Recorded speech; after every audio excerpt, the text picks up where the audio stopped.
I never imagined that taking a break could feel like a death sentence. When Emma whispered those words, "I just need some time apart," it was a rainy Thursday, the kind that makes every thought feel heavier. We sat at the kitchen table, the same one where we'd shared hundreds of quiet meals. Her coffee had gone cold, and her gaze wandered somewhere far away, tracing invisible patterns on the floor. I asked her what time apart really meant. She admitted she wasn't sure, that she felt lost, that she needed to rediscover herself. The kind of vague lines people use when the decision is already made, but they don't want to seem cruel. I didn't argue. Maybe that was my mistake. I simply nodded, letting the words lodge in my throat like gravel. By the next morning, she was gone. Half the closet was empty. Drawers pulled out like raw wounds. A note lay on the counter. "Please don't call. I'll reach out when I'm ready." Days became weeks. I tried to distract myself, work, gym, anything to avoid staring at the empty side of the bed. But silence echoes louder than noise. I replayed our last conversation over and over, searching for a clue I'd missed. Friends told me to give her space. My sister said, "If she needs time, let her take it. If she truly loves you, she'll come back." I wanted to believe that, so I did. I waited.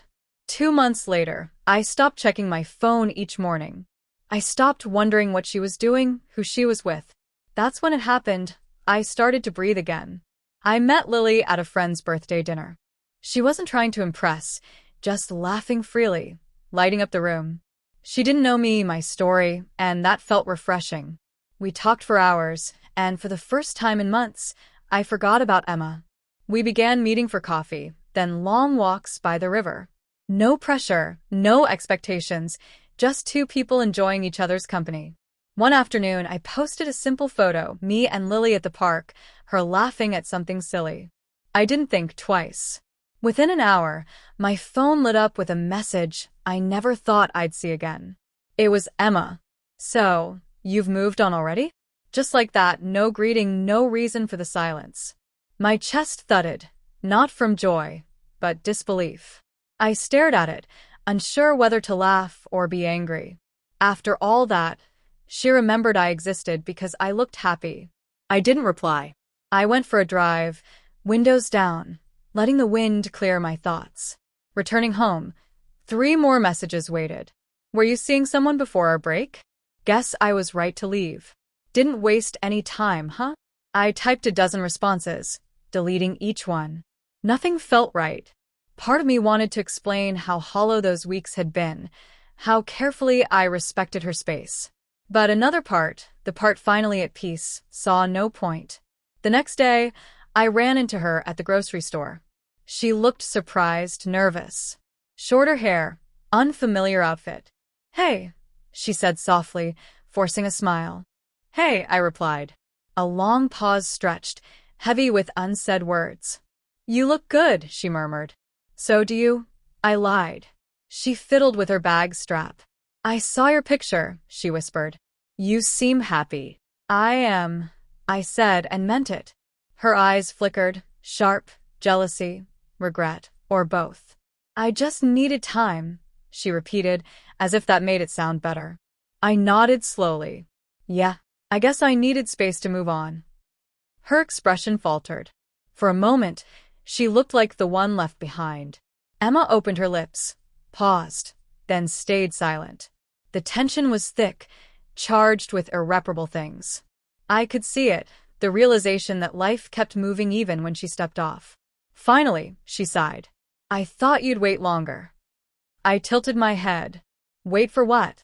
For you to decide if I'm still worth loving?" She winced. For a moment, I almost felt pity. Almost. Then I remembered empty drawers, sleepless nights, the note as if I were a stranger. That pity evaporated.